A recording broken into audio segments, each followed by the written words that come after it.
His name is the word of God.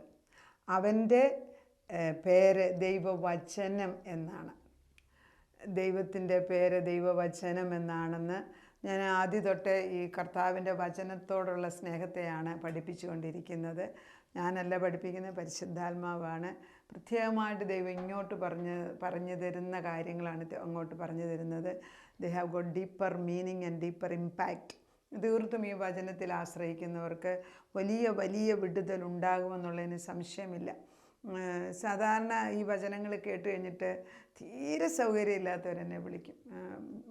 പലപ്പോഴും വചനം കേട്ട് വിളിക്കുന്നതിന് വേറെ നമ്പറുണ്ട്. എന്നാൽ ചിലർ തപ്പിപ്പിടിച്ച് എൻ്റെ നമ്പർ കണ്ടുപിടിച്ച് എന്നെ വിളിക്കാറുണ്ട്. അപ്പോൾ അങ്ങനെ വിളിക്കുമ്പോൾ പരിശുദ്ധാത്മാവിനെ കൊണ്ട് എടുപ്പിക്കുന്നത് ഞാൻ കണ്ടിട്ടുണ്ട്. കാരണം ആ ടൈമിൽ ഞാൻ ഫ്രീ ആയിരിക്കും. അങ്ങനെ പല പ്രാവശ്യവും വിളിക്കുന്ന ആളുകളുടെ ആ ഒരു ആശ്വാസം. അപ്പോൾ ഞാൻ പറയും, കാര്യങ്ങളെല്ലാം നടന്നില്ല, അപ്പം ഇല്ല, മാഡത്തിൻ്റെ ഒരു ശബ്ദം കേൾക്കുമ്പോൾ ഞങ്ങൾക്ക് സമാധാനമുണ്ടെന്ന്.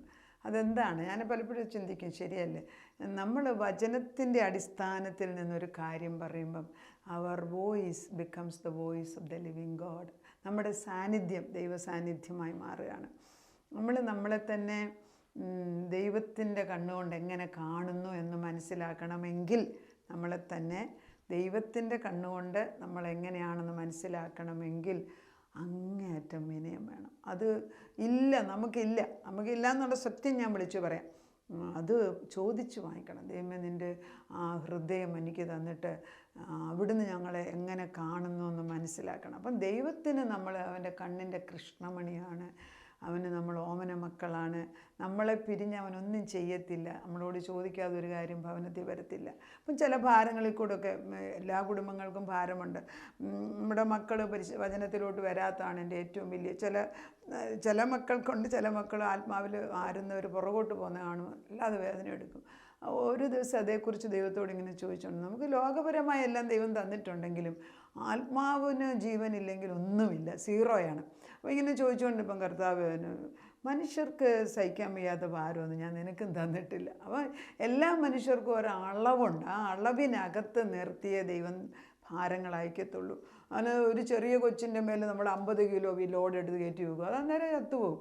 അന്ന് പറഞ്ഞതുപോലെ ആത്മീയ ഗോളത്തിൽ എത്രമാത്രം നമ്മൾക്ക് ഉയരാൻ സാധിക്കുന്നു അതിനനുസരിച്ചുള്ള ലോഡ് കൂടും. അതുകൊണ്ട് പൗലോസ് പറയുന്ന അന്ത്യം വരെയും പരീക്ഷണം ഉണ്ടായിരുന്നു. എൻ്റെ അമ്മ ജീവിച്ചിരുന്ന കാലത്ത് ഓരോ പ്രശ്നം പരിഹരിച്ച് ജയിക്കുമ്പോൾ അമ്മ പറയും, ആ പ്രശ്നം പരിഹരിക്കാം. അപ്പോൾ അടുത്ത ദിവസം അമ്മ പറയും, ഇനി വേറെണ്ണം പൊങ്ങി വരുമെന്ന് എനിക്കറിയാമെന്ന്. മരണം വരെയും അമ്മയുടെ മുമ്പിൽ പ്രശ്നങ്ങളുണ്ട്. പക്ഷെ മരണം വരെയും പ്രശ്നത്തിൻ്റെ നടുക്ക് ധൈര്യമായിട്ട് നിന്ന ഒരു വ്യക്തിയാണ് എൻ്റെ അമ്മ. സോ ഏറ്റവും കൂടുതൽ ദൈവീകത്വം ഞാൻ കണ്ടുപഠിച്ചത് എൻ്റെ അമ്മയിൽ നിന്ന് തന്നെയാണ്. ലോകപരമായി അങ്ങേയറ്റം പഠിക്കുകയൊക്കെ ചെയ്തെങ്കിലും സത്യത്തിൽ ആത്മാവിൽ ജീവിക്കാനും വ്യക്തിപരമായി എന്നിൽ മാറ്റം വന്നതും വചനം കൊണ്ട് മാത്രമാണ്. അതുകൊണ്ടാണ് വചനം എടുത്ത് പഠിപ്പിക്കാനായിട്ട് ദൈവം എന്നെ നിയോഗിച്ചിരിക്കുന്നത്. നമ്മൾ വചനം കേൾക്കുന്നവർ ശ്രദ്ധയോടുകൂടി കേൾക്കുക.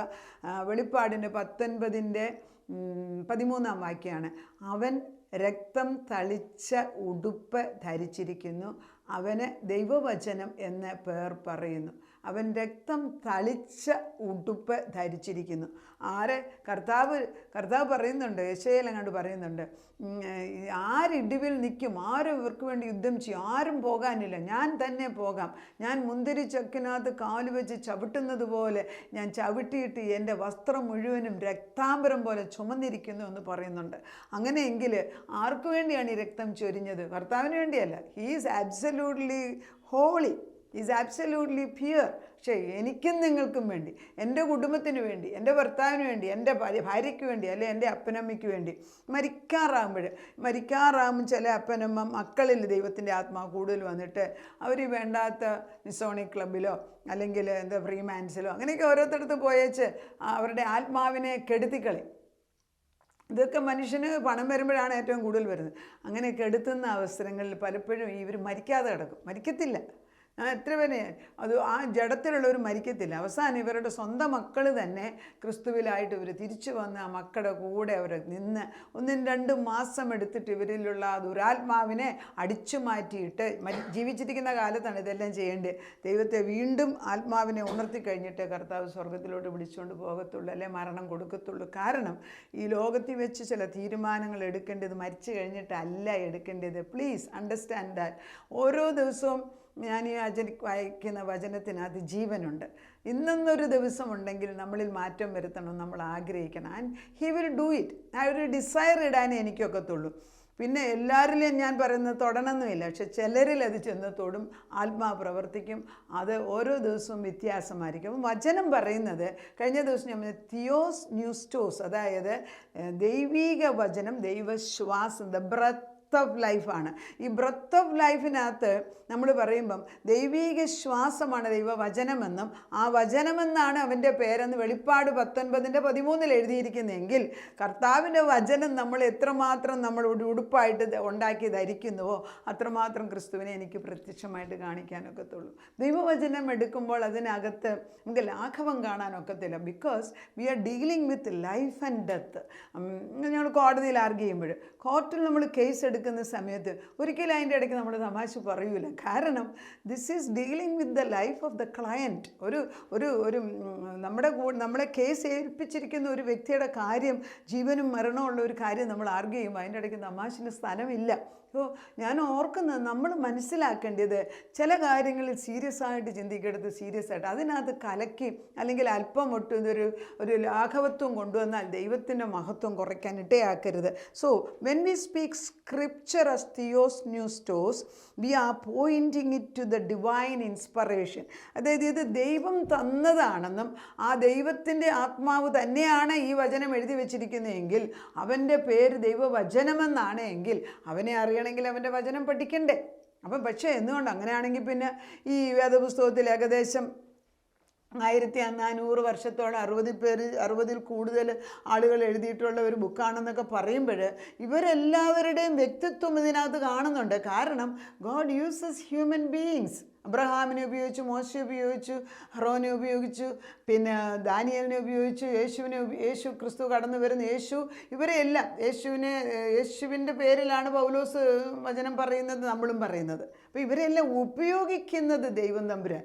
അതുകൊണ്ട് മനുഷ്യന് പ്രാധാന്യം ഇല്ലെന്നല്ല, മനുഷ്യന് പ്രാധാന്യമുണ്ട്. Because God uses each person or a certain things ആ പർട്ടിക്കുലർ ടൈമിലേക്ക്. At the same time this does not take away from the Bible's human character. അതായത് ദൈവത്തിന് മനുഷ്യനെ ആവശ്യമുണ്ട്. God breathe out his word, but he did so through the instrumentality of his prophets and apostles. പ്രോഫറ്റ്സും അപ്പോസിൽസിനെ ഉപയോഗിച്ചിട്ട് തന്നെയാണ് തൻ്റെ ശ്വാസികമായ ദൈവവചനം പറഞ്ഞു കൊടുക്കുന്നത്. അപ്പം ദൈവം ആത്മാവാണ്. ആത്മാവിന് ശരീരമില്ല. ആത്മാവിന് ശരീരമില്ലാത്തപ്പം ആത്മീക ശരീരത്തിന് ആത്മാവിനൊരു ശരീരം കൊടുക്കേണ്ട ചുമതല എൻ്റെയും നിങ്ങളുടേതുമാണ്. അത് വളരെ വ്യക്തമായിട്ട് മനസ്സിലാക്കണം. ഞാൻ പറയേണ്ടത് ഞാൻ പറയുന്നില്ലെങ്കിൽ, ഞാൻ മൂലം 1000 പേര് രക്ഷിക്കപ്പെടണമെങ്കിൽ അവരുടെ ആ ചാൻസ് ഞാൻ ഇല്ലാതാക്കിയാണ് ചെയ്യുന്നത്. We should be more. ഇപ്പം എൻ്റെ കൂട്ട് പറയണമെന്നല്ല ഞാൻ പറയുന്നത്, നിങ്ങൾക്ക് ഏത് താലന്താണ് തന്നിരിക്കുന്നത് അത് 100% ദൈവത്തിൻ്റെ മഹത്വത്തിന് വേണ്ടി ഉപയോഗിക്കുക. അത് ഉപയോഗിക്കുന്നവർക്ക് അതറിയാം ഞാൻ ദൈവത്തിന് വേണ്ടിയാണ് ഉപയോഗിക്കുന്നതെന്ന്. അല്ലാത്തവർക്ക് ആഗ്രഹം ഇട്ട് തരട്ടെ. For example, the book of Romans is Paul's word, bearing the apostles' unique style and character. അതായത് അപ്പോസ്തലനായ പൗലോസിനെ കൊണ്ട് റോമർക്ക് എഴുതിയ ലേഖനം എഴുതിയിട്ടുണ്ട്. അതുകൊണ്ട് പൗലോസിന് പ്രാധാന്യം ഇല്ലെന്നല്ല, പൗലോസിന് പ്രാധാന്യമുണ്ട്.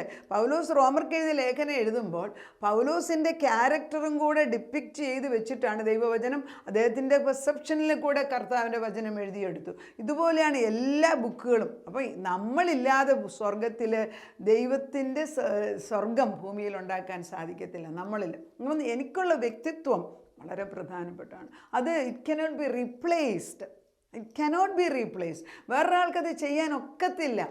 അതാകുമ്പോഴാണ് രാവിലെ ഈ ടി എൽ മോഡിയൊക്കെ പറയുന്നല്ലോ, അവരുടെ വലിയ പ്രാർത്ഥനയല്ല. അവർ രാവിലെ ഇങ്ങോട്ട് വന്ന് വെച്ച് ഹിയർ ഐ ആം ലോഡ്, നിൻ്റെ മുമ്പിൽ ഇതാ നിൽക്കുന്നത്, ഇന്നെന്താ ചെയ്യേണ്ടത്, അത്രേ അവർ ചോദിക്കുന്നുള്ളൂ. പിന്നെ ദൈവത്തിന് വേണ്ടി ചെയ്യുന്നതാണ്. അപ്പം പല സാധു കുഞ്ഞു ഉപദേശി അങ്ങനെയൊക്കെ പഴയുള്ള ആളുകളൊക്കെ അവരൊന്നും ഒത്തിരി മാച്ച് ചെയ്ത് കൂട്ടിയിട്ടല്ല പോകുന്നത്. അവർ കന്യാകുമാരി തൊട്ട് അങ്ങ് പിന്നെ കാസർഗോഡ് തൊട്ട് കന്യാകുമാരി വരെ നടക്കും, തിരിച്ചു പോകും, ഇടയ്ക്കുള്ള വീടുകളിൽ കയറും, അവിടെ അന്തി കിടക്കും, വന്നിട്ട് അവർ തിരിച്ചു പോകും. ആകെക്കൂടെയുള്ള ഒരു വേദോസ്തവും ഒരു തുണിയും ഒരു തോർത്തും. അങ്ങനെയുള്ളവർ പറഞ്ഞിട്ട് എത്രയോ പേർക്ക് ഇൻഫ്ലുവൻസ് ചെയ്തു. അപ്പം നമുക്ക് ഈ ഒരു കാര്യമൊന്നും പറഞ്ഞ് കർത്താവിൻ്റെ മുമ്പിൽ നിന്ന് ഒഴിയാനൊക്കത്തില്ല. കർത്താവ് നമ്മളെ ഏൽപ്പിച്ചിരിക്കുന്ന ജോലിയിൽ പ്രൈമറി ജോലിയാണ് go and to all the world and preach the good news. ഞാനാകുന്ന വ്യക്തിക്ക് മാത്രമേ ജീവനുള്ള ഈ ശ്വാസം നമ്മുടെ ഈ വോക്കൽ കോഡിൽ കൂടെ പുറത്തു വരുന്നതിന് മാത്രമേ ഇതെടുത്ത് ഉപയോഗിക്കാനൊക്കത്തുള്ളൂ. So take this into heart. നമ്മളെ ഒരു 14 ബുക്കോളം പൗലോസ് എഴുതിയെന്ന് പറയുന്നു. ഈ 14 ബുക്ക് എഴുതാതെ ഇരുന്നെങ്കിലും വേദപുസ്തകം ഉണ്ടായേനെ. പക്ഷെ think of the impact it has and it will have. അതാണ് ഞാൻ പറയുന്നത്.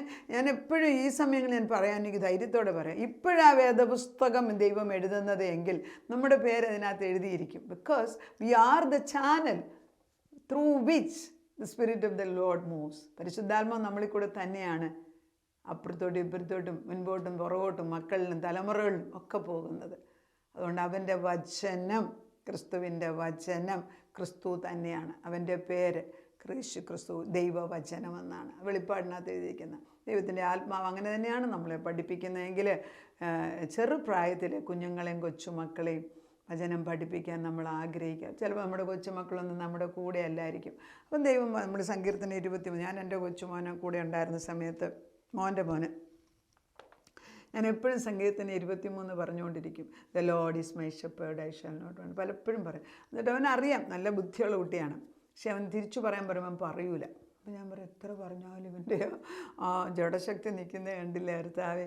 അപ്പോൾ ഞാൻ പറയും ഇവൻ എന്ത് പഠിക്കുന്നുണ്ടോ ഇല്ലയോ, ഇവനെത് പറയാൻ നോക്കുക. അങ്ങനെ ഒരു ദിവസം ഞാനിങ്ങനെ പള്ളിയിൽ ഇരുന്നുകൊണ്ടിരുന്നപ്പം അന്ന് ഞാൻ കോഴിക്കോട് ഒരു പള്ളിയിൽ പോയിക്കൊണ്ടിപ്പോൾ അവനവിടെ കളിച്ചുകൊണ്ട് ഇങ്ങനെ നടന്നുകൊണ്ടിരിക്കുമ്പോൾ ഈ സങ്കീർത്തനം 23 പറഞ്ഞുകൊണ്ട് ഇങ്ങനെ നടക്കുന്നു. അപ്പോൾ ഞാൻ മനസ്സിൽ പറഞ്ഞ് ഇവൻ ഉറക്കെ എന്നോട് പറയുന്നില്ലല്ലോ, ഇവൻ ഇതിൻ്റെ എല്ലാ 6 വാക്യങ്ങൾ അവൻ്റെ ഹൃദയത്തിനകത്തുണ്ടല്ലോ എന്ന്. നമ്മൾ അന്ന് പഠിപ്പിച്ച വിത്ത് അവിടെ കിടപ്പുണ്ട്, അത് കിളുത്ത് വരും. ഞാൻ വചനം അയക്കുക എന്ന് പറയാം. അല്ലെങ്കിൽ നമുക്ക് ഇവിടെ ഇരുന്നുകൊണ്ട് നമുക്ക് അമേരിക്കയിലുള്ള പിള്ളേരിട്ട് അയക്കുക എന്ന് പറയുമ്പോൾ എന്നോട് ഒരാൾ വിളിച്ച് ചോദിച്ചത്, മാഡം എന്താണ് ഈ അയക്കുക എന്ന് പറഞ്ഞത്? അയക്കുക എന്ന് പറഞ്ഞാൽ സങ്കീർത്തനം 23 എടുത്തിട്ട് the Lord is my shepherd, ദൈവം എൻ്റെ യഹോവ എൻ്റെ ഇടയനാവുന്നു. ആ ഇടയനാന്ന് പറഞ്ഞ് നമ്മൾ നമ്മുടെ മക്കൾ ആരുടെ ആഗ്രഹിക്കും? നമ്മൾ ആഗ്രഹിക്കുക നമ്മുടെ മക്കളുടെ പേരെന്താണെന്ന് നമ്മൾ യോഹ എന്നായിരിക്കും ചിലപ്പോൾ, വേറൊരാളുടെ പേര് ലയ എന്നായിരിക്കും, വേറൊരാളുടെ പേര് ഡേവിഡ് എന്നായിരിക്കും, അല്ലെങ്കിൽ വേറൊരാളുടെ പേര് മന്ന എന്നായിരിക്കും, അല്ലെങ്കിൽ ഒരാളുടെ പേര് റമീന്ദ്. ആ പേര് അതാന്ന് വെച്ചാൽ തരത്തിലെടുത്താൽ ആ മേലേക്ക് ഞാൻ ഈ വചനം അയക്കുകയാണ്. ഇത്രയും പറഞ്ഞാൽ മതി. ആ വചനം പിന്നെ അത് ചെയ്തോളും. പക്ഷെ നമ്മൾ പറയാതിരുന്നാൽ പോകത്തില്ല. Everything has to be uttered by the tongue. ജീവനും മരണം നമ്മുടെ നാവിന്മേലാണ്. അത് നന്മ ജീവന് പ്രാപിച്ചെടുക്കാൻ നമുക്ക് കഴിവുണ്ട്. അത് നമ്മുടെ തലമുറകൾക്ക് പാസ് ചെയ്യാം. നമുക്ക് കിട്ടിയിട്ട് ദൈവം അനുഗ്രഹിക്കട്ടെ. അതാ നിൻ്റെ സന്നിധിയിൽ നിന്നിരിക്കുമ്പോൾ നിൻ്റെ വചനം, നിൻ്റെ പേര്, ദൈവത്തിൻ്റെ പേര് ദൈവവചനമാണെന്ന് വെളിപ്പാട് 19:13 ഞങ്ങളെ കാണിച്ചു തന്നു. ദൈവവചനം ദൈവശ്വാസീയമാണെന്ന് ഞങ്ങളെ എബ്രായ ലേഖനത്തിനകത്ത് 3:16 പഠിപ്പിച്ചു. ദൈവവചനം എപ്പോഴും പ്രസംഗിച്ചുകൊണ്ടിരിക്കണമെന്നും സമയത്തും അസമയത്തും എപ്പോഴും റെഡി ആയിട്ടിരിക്കണമെന്നും ലോകത്തിൻ്റെ അന്തത്തോളം പോയി ദൈവവചനം പറയണമെന്നൊക്കെ നീ ഞങ്ങളോട് പറഞ്ഞ് കൽപ്പിച്ചു വെച്ചിരിക്കുന്ന സത്യങ്ങളാണ്. അതിനെ മറികടന്ന് ഞങ്ങൾ ഞങ്ങളുടെ തന്നെ കഴിവിൽ ഞങ്ങളുടെ മക്കളെ, ഞങ്ങളുടെ കാര്യങ്ങളെ എല്ലാം പറഞ്ഞ് നമ്മൾ മാസ് ചെയ്ത് കൂട്ടി വെക്കുകയാണ് ഓരോ കാര്യങ്ങൾ. ചിലപ്പോൾ നമ്മൾ വലിയ വീടായിരിക്കും, ചിലപ്പോൾ നമ്മൾ പണമായിരിക്കും, വസ്ത്രങ്ങൾ, ഇതെല്ലാം കൂട്ടി വെച്ചിട്ട് ഒരു പ്രയോജനമില്ല നാഥ. എൻ്റെ പരിശുദ്ധാത്മാവ് അനുവദിക്കാതെ ഇതൊന്നും അടുത്ത തലമുറയിലേക്ക് പോകത്തുമില്ല. അതുകൊണ്ട് കർത്താവേ, ഇവയെല്ലാം നീ ഞങ്ങൾ തന്നിരിക്കുന്ന മുഴുവൻ തിരിച്ച് തിരുസന്നിധിയിലോട്ട് ഏൽപ്പിച്ച് B are only the custodian of it. അല്ല നീ അതിൻ്റെ എല്ലാം ഓണർഷിപ്പ് ഏറ്റെടുക്കുക. അപ്പച്ചനാണ് ഇതിൻ്റെ ഉടമസ്ഥൻ. ഞങ്ങളതിൻ്റെ കാര്യസ്ഥന്മാരായിട്ട് നിന്നുകൊണ്ട് കർത്താവേ, എവിടെയാണ് നിൻ്റെ വചനം പോകേണ്ടതെന്ന് വെച്ചാൽ അവിടേക്ക് അയക്കണമേ എന്ന് പ്രാർത്ഥിക്കുന്നു കർത്താവേ. ദിനംപ്രതി അവിടുന്ന് സംസാരിക്കുന്ന ശ്രദ്ധ വെച്ച് കേട്ടിട്ട് ആ വചനം പറഞ്ഞു കൊടുക്കാനും അത് ചെന്ന് പ്രവർത്തിക്കുന്നത് കാണാനിടയാക്കണമേ. നാഥൻ മക്കളുടെ മേലെ ആത്മാവിനെ അയച്ചുകൊണ്ട് തലമുറയായിട്ട് ഞാൻ അനുഗ്രഹിക്കുമെന്ന് ഈ വാഗ്ദത്തം ചെയ്തിരിക്കുന്ന യെശയ്യാ 59:21 വാക്യം എടുത്ത് നിൻ്റെ വായിൽ തന്നിരിക്കുന്ന എൻ്റെ വചനം, എൻ്റെ ഉള്ളിലുള്ള എൻ്റെ ആത്മാവ് നിൻ്റെ വായിൽ നിന്ന്, എൻ്റെ സന്തതിയുടെ വായിൽ നിന്ന്, സന്തതിയുടെ വായിൽ നിന്ന് മാറിപ്പോത്തില്ല എന്നുള്ള സത്യവചനം ക്രിസ്തുവിൻ്റെ രക്തം കൊണ്ട് ഞങ്ങൾ മുദ്ര ചെയ്യുന്നു. അതിനത് ചെയ്തിരിക്കുന്നതിനാൽ സ്തോത്രം. തലമുറയായിട്ട് ഇത് കടന്നു പോട്ടെ അപ്പച്ച. ഞങ്ങൾ പാസ് ചെയ്യുന്ന ഈ അനുഗ്രഹം തലമുറകളിൽ നിന്നും മറ്റു തലമുറകളിലേക്ക് പാസ് ചെയ്യാൻ അവരിൽ നിന്ന് എൻ്റെ പരിശുദ്ധാത്മാവിൻ്റെ തീ കത്തിച്ചുകൊണ്ടിരിക്കുന്നതിന് സ്തോത്രം. പ്രാർത്ഥന കേട്ട് ഉത്തരം തന്നതിന് നന്ദി. യേശു ക്രിസ്തുവിൻ്റെ പൊന്നുനാമത്തിൽ തന്നെ ആമേൻ.